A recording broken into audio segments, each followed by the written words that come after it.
let's start the topic. The first was about the Citizenship Amendment Bill. This was recently in the news. 2019 में Citizenship Amendment Bill में के लिए बहुत सारी protest भी हुए हैं. Government amended the CAA. So try to attempt this question. The first statement is it grants citizenship to Hindu, Muslim and Buddhist only. Second, it aims to grant citizenship from person who came from Pakistan, Afghanistan and Sri Lanka. Third, cutoff date for the granting of the citizenship for the minority was 2019. Think and then answer. If you are giving any answer, let me know the logic as well. Without logic, read the question clearly. It's saying which of the following statements are not correct about the Citizenship Amendment Bill. Okay. So let's see. First statements. The first statement is saying it's grant citizenship to Hindu, Muslim and Buddhist only.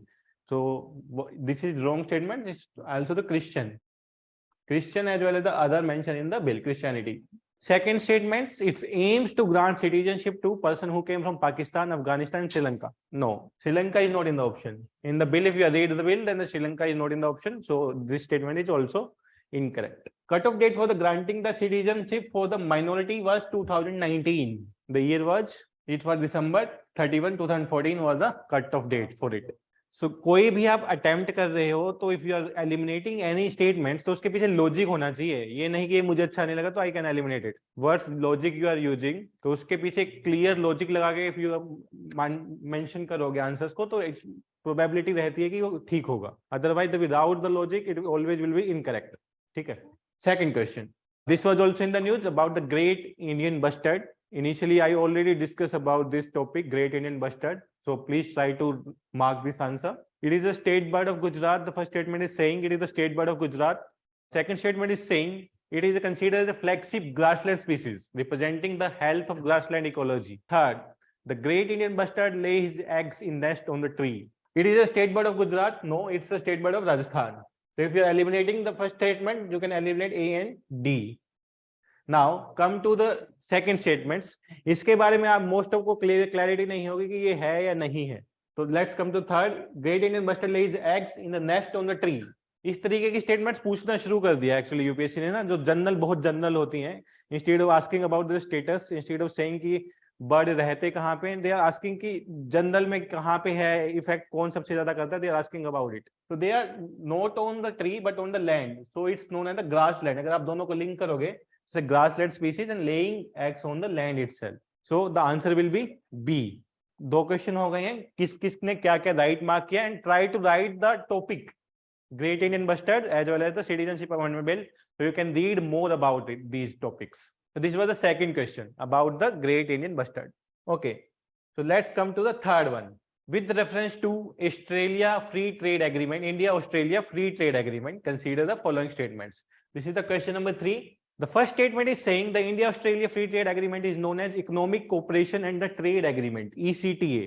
Second statement is saying it covers almost all the tariff lines dealt in by India and Australia respectively. Third, the India will benefit from preferential market access provided by Australia on 100% of its tariff lines. Fourth, it will provide zero duty access to 50% of Indian exports to Australia and will give about 40% of Australian exports zero duty access to the Indian market. Focus on the numbers and try to mark it as a smart work. Logic behind second and third. Think about the logic. Maybe sometime this logic may not be correct. So in this question, only the fourth statement is not correct. It will provide duty access to 80% of Indian export and it's about almost 50% of the Australian export zero duty access. The first statement, it is known as the ECTA. तो आपको पता भी होना चाहिए, अभी recently में India और UAE का भी ट्रेड एग्रीमेंट हुआ. What is his name? तो वो आपको पता होना चाहिए. Cepa, Comprehensive Economic Partnership Agreement, and it is known as ECTA. Sometime it can be maybe asked in a match the following. किस कंट्री के साथ कौन सा हमारा प्रोग्राम है. The second statement is 100% correct. It's cover almost all the tariff lines dealt in by India and Australia respectively. जो trade agreements हैं उसमें 100% showing. And the third is India will benefit from preferential market access provided by Australia on 100% of its tariff lines. These both statements are interlinked. Tariff में क्या होता है? मान लो कि if I am exporting some product, मान लो sugar I am exporting, and Australia is putting a tariff of 30%. of the product price. If my product is 50 rupee per kg, if the Australia is charging 30%, then the price in Australia will be 65 per kg instead of 50 per kg. Now in the case, they will put zero tariff and it will be sold at the 50 rupee per kg to promote the trade between the country. लेकिन exceptions रहेंगे, जो जो bill में mention हुए हैं, जो जो act में मेंशन हुए हैं ट्रेड एग्रीमेंट्स में, कुछ एक एक्सेप्शंस रहते हैं, उन पे जो वहां की लोकल इंडस्ट्री को अफेक्ट करती हैं चीजें. If in the Australia the local industry is selling sugar at 70 rupee per kg and India is selling at the 50 rupee per kg in Australia, that it will hamper their local industry. So in that case they will charge some tariff. जो पहले India और Australia के बीच में agreement थे, उसके जो जो product उसमें इंक्लूडेड हैं, all are comes under this act. Now let's come to the fourth one. इस टाइप के क्वेश्चन आने शुरू हो गए हैं. लाइक अगर आप साइंस एंड टेक्नोलॉजी में देखोगे, general network access regulation, it was recently mention in the news, it is related to, and this was the very important one. अभी इससे रिलेटेड मैंने कोई टॉपिक आपको पढ़ाया भी था related to it. Think about it, it is related to general network access regulation. The answer will be D. It is a interstate electricity transmission. Interstate electricity transmission. Government is framing a law regarding the interstate electricity transmission. So it was in the news, General Network Access Regulation for the interstate electricity transmission. You need to know under which ministry this project is going on, who is the implementing agency. This is your homework. Okay. Now let's come to the next question. Kirik-Parekh Committee. This was recently mentioned in the news. The committee under the Ministry of Petroleum. What is the main objective of this committee? Committee के question UPSC में आते हैं. If you see the 2017 or 18 paper, you will find the question on committee. The answer will be A. It's regulate the price of natural gas. It's the main objective to regulate the price of natural gas. So this type of question can be asked. Kirik-Parekh Committee was recently mentioned in the news. It is related to what is the main objective of the Kirik-Parekh Committee. ठीक है. So the answer will be A. ये already implement हो चुका है. All the vehicle in the country are now manufactured with the Bharat Stage 6 norms. That's one of the reason why the vehicle is become costly day by day. If you're going to buy an Activa in 2017, its rate was approximately 65,000. Now if you're buying the same Activa, it's near about 90,000. So it's due to the engine difference. ठीक है. The Kirik-Parekh Committee has been asked to submit the report by the end of this month to inputs by the next 6 monthly revision of domestic gas prices. ठीक है. And the further rise of जितना भी gas prices से related कोई भी issue होगा, तो it will submit its report to the government and the Ministry of Petroleum. White paper revolution. This is the very important news going on the last week. Women right in Tehran, anti-lockdown protest in China, Hong Kong democracy demand protest in 2020, and the democracy crisis in Syria. It was in the Indian Express explained why there is protest in China. That was the headline, why there is a protest in China, and why it's showing known as the white paper, because they are showing the A4 sheets. वहाँ पे लिखा है no lockdown. So it's anti-lockdown protest in China because the number of cases are increasing in the China for the COVID. So they are having a stringent lockdown. And in the China, the policies, democracy तो है नहीं वहाँ पे. So you cannot say against it. So they are doing their own. So people are on the road right now and they are saying having the protest is known as the white paper revolution. So ये किससे relate हो सकता है? In the banking sector or in the industrial sector, white paper is a term. That's a white revolution about the way. But in the economy, white paper is a term. Before implementing any law related to taxation, a government always release a white paper which showing the advantage of the law and all about the law. If government is implementing the GST law, then before implementing it, government release a white paper. Policies also, government release a white paper जिसमें उसके बारे में सब कुछ लिखा होता है. So don't confuse with the white paper of the government policy with the white paper revolution. Next question is about the United Nations Security Council. सब लोगों ने पढ़ा है UNSC के बारे में. Everybody knows about the UNSC. So let's attempt this question. Statement 1 is saying recently the Australia assumed monthly presidency of UNSC for the next 2 years. Second statement is UNSC composed of 15 permanent members and 10 non-permanent members. Yes, the answer will be D, and the reason is also the right. India assumed the presidency for the next 2 years, and the UNSC composed of 5 permanents and 10 non-permanent members. So these were the simplest question in this slide. Next, with reference to the electoral bond scheme, ये बहुत news में चला हुआ है, तो ये till 2024 election तक भी न्यूज में रहेगा. So there is a higher chance that can be asked in the your UPSC paper. With reference to the electoral bond scheme, consider the following statements. Electoral bonds are the money instruments like the promissory notes, which can be bought by companies and individuals from any commercial bank. Second, the bond are only redeemable in the designated account of a registered political party. Third, a person being an individual can buy bond either singly or jointly with the other individuals. Fourth, an additional period of 15 days shall be specified by the central government in the year of general election to the Legislative Assembly of States. Mark the right answer. Okay, why the B is the answer? It's a promissory notes, but not from any commercial bank, but from only the SBI. इस type का आपको information पता होना चाहिए. It's not from any commercial bank, it's only from the SBI. नहीं, इसमें promissory note है, पर इसमें इंटरेस्ट पे नहीं किया जाता है. इस प्रोमिसरी नोट की I am giving you this amount of money बस. लेकिन it's in electoral bond scheme, it can be from only the state bank of India, और इसके लिए स्पेसिफिक विंडोज ओपन होती है.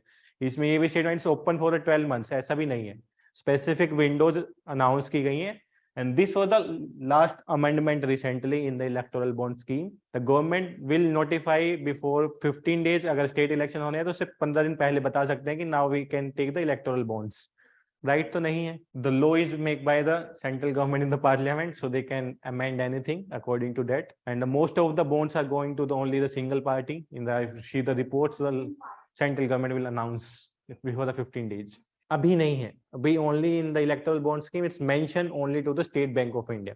It's clearly mentioned if you go to the website of Election Commission or you go to the PRS. It's clearly mentioned only to the State Bank of India. Only the State Bank of India had right to receive the electoral bonds. No other banks. So this was the latest one. This can be asked क्योंकि अभी तक cover नहीं हुआ in the scheme. The fourth point is the latest ones amended the scheme. Okay, 15 days before national and the state election. Yes. Central government कोई भी अगर national election है या स्टेट इलेक्शन है, in the both the cases the central government will notify before 15 days.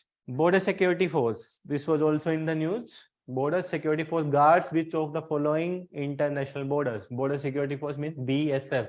So this was also in the news. You need to know about the other forces as well. क्या क्या है तो कुछ भी आ सकता है. Like recently they were asking about some sports question in the 2021. तो they can maybe a chance. So it's a general information कि इंटरनेशनल बॉर्डर पे कौन कौन सी बॉर्डर सिक्योरिटी फोर्स गार्ड करती है. India Myanmar border police, like the ITBP, India Tibet border police. Similarly the IMBP, India Myanmar border police. So the answer will be A, not C. Recently the Supreme Court has recommended against the black topping a 4.7 kilometer stretch a key forest road in the buffer zone of Rajaji Tiger Reserve. It is located in, ये सबको पता होगा, it's Uttarakhand. So recently the Supreme Court is ordered something. So you need to know the other tiger reserve in the Uttarakhand as well as the specific species in these tiger reserves. If any river is flowing through it, उसका tributary distributary भी पता होना चाहिए. So from that area the question can be asked. It's not simply from कि ये location ही पूछेगा कहाँ पे है. It can be asked the other things. हाँ, टाइगर रिजर्व नेशनल पार्क उसी को अनाउंस किया गया है नेशनल पार्क में. गश्त इरशाद was recently mentioned in the news. It is a morality police in Iran, police force of Taliban rules Afghanistan, secret police of Pakistan, personal commando of Saudi Queen. तो अभी तो I linked with the current affair की गर्श इशाद. अगर मैं वहां पे medieval India का ऑप्शन रख दूं कि ये ताल्लुकदार से रिलेटेड है, ये जमीन से रिलेटेड है, ये उसके टाइम पे, that's can be the more confusing one ना. तो ये टॉपिक आपको पता होना चाहिए. गश्त इरशाद is related to the morality police in Iran. तो वहां पे कंफ्यूजन नहीं होना चाहिए. एग्जाम में बैठते एग्जाम प्रेशर में हम सब भूल जाते हैं कि न्यूज में था या नहीं था. तो वो एग्जाम प्रेशर को हैंडल करने के लिए नीड टू नो कि हाँ ये एग्जैक्टली न्यूज में है. सो राइट डाउन इट्स गश्त इरशाद. It's a morality police in Iran. Hicklin test. Hicklin test was also mentioned recently in the news. First is purity of the gold. Second is presence of poisonous gas in mines. Third is obscenity can be punished irrespective of artistic merit of the work. D, tests used in the metallurgy for checking impurity. Think about it. कैसे आप eliminate कर सकते हो. This was also in the news in the recent week. Last week, not in the recent week. In the last week. Hicklin test. Answer will be C. You are confident or just blind guess? Its obscenity can be punished irrespective of the artistic merit of the work. इसके बारे में पूरा पढ़ना है आपको.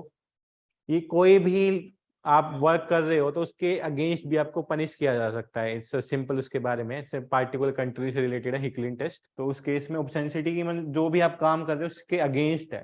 देख लेते हैं. Victoria era Hicklin test 1868 can be punished irrespective of the artistic merit of the work. that obscene portion can be judged independently of the work's larger context, and if one portion is found obscene, the work can be banned. अगर इनको कुछ पसंद नहीं आएगा, they can ban the work. So this is related. तो वो आपको search करना है, इससे रिलेटेड टू दैट और अदर्स. हाँ, तो वो आपको you need to search about the more context about this news. Hicklin test, it is related to, and which type of question can be asked.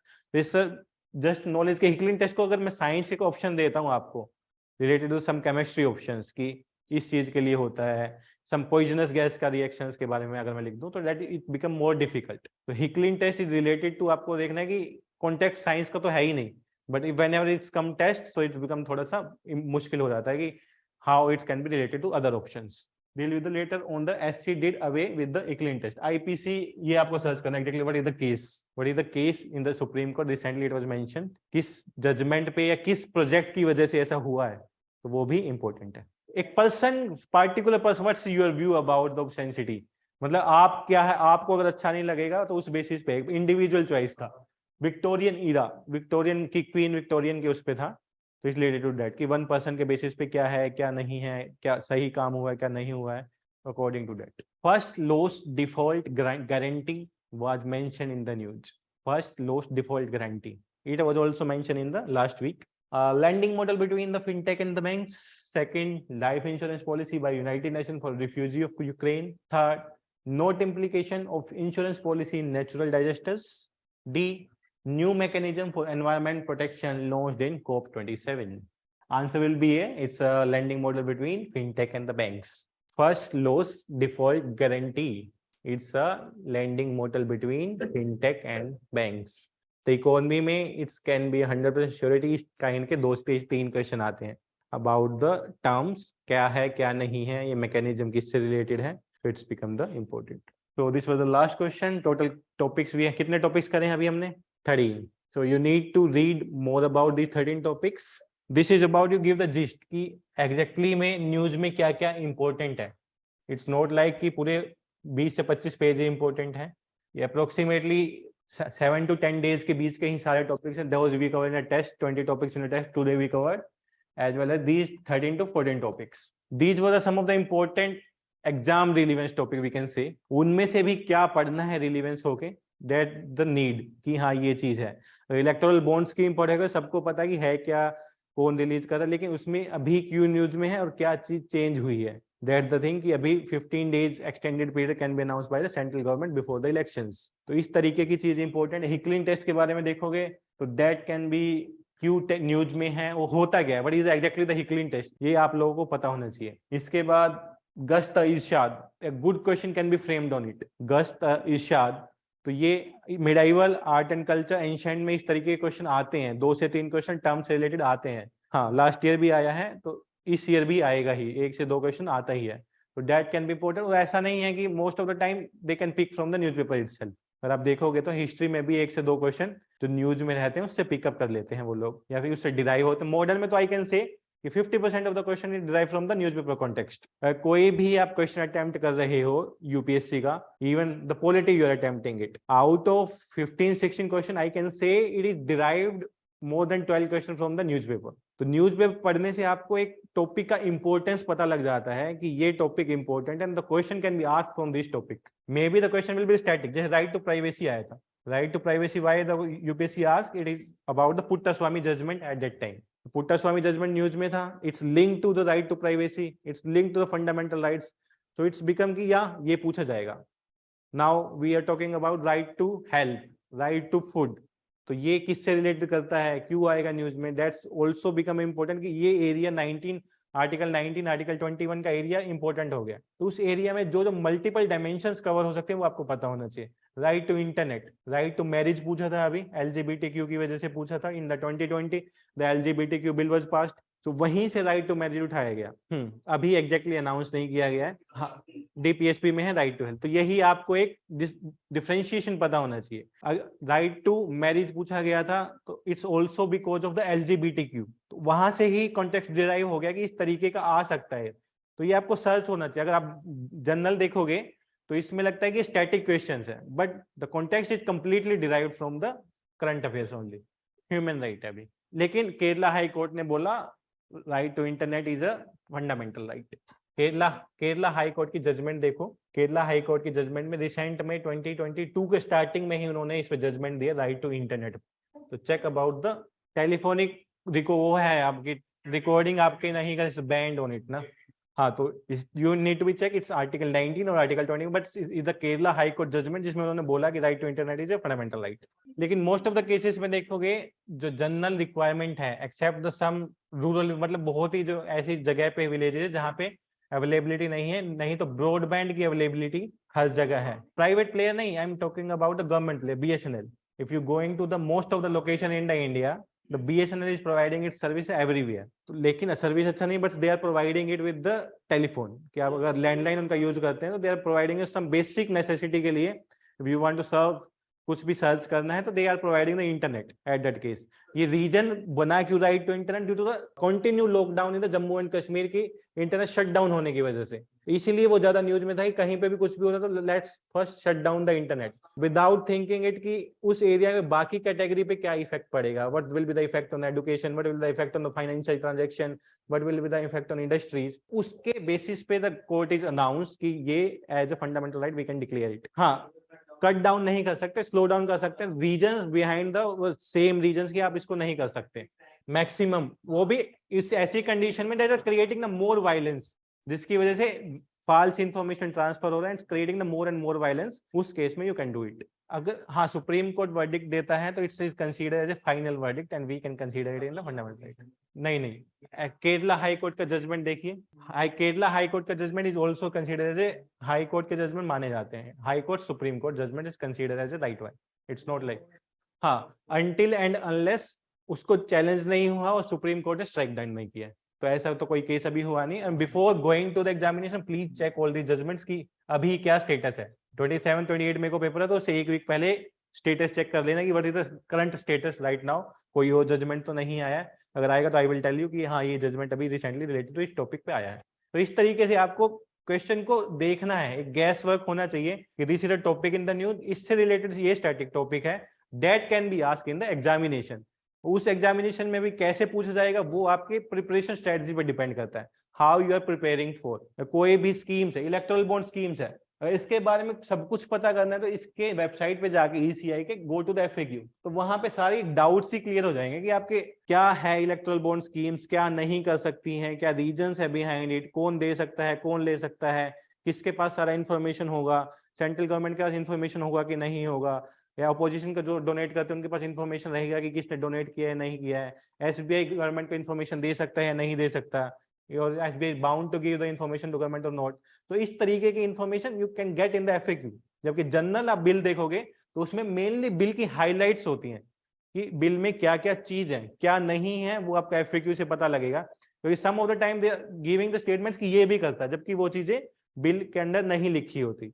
तो वो आप कहां से क्लैरिटी ले सकते हैं अपने थॉट्स की? From the FAQ on the websites. अगर if I am talking about the E-Rupee, how it is different from the digital currency, कैसे डिफरेंस है हमारी ओरिजिनल करेंसी से, जो पेपर करेंसी उससे कैसे डिफरेंस है, कैसे अदर फंक्शन परफॉर्म करेगी, who is the final authority, RBI और द कमर्शियल बैंक, कौन रहेगा, इंटरेस्ट मिलेगा कि नहीं मिलेगा, क्या चीज रहेंगी, that can be clearly mention on the RBI website in FAQ section of the E-Rupee। तो वहां से जाके आपके जो डाउट्स रहते हैं छोटे छोटे कि हाँ ये चीज हो सकती है नहीं हो सकती, ये कर सकते हैं नहीं कर सकते, that can be easily clear. कल का क्वेश्चन पेपर आप लोगों ने अटेम्प्ट किया ऊपर क्लास में, तो उसमें एक स्टेटमेंट्स थी कि 18 इयर्स के चाइल्ड को लीगल प्रोटेक्शन दी जाएगी।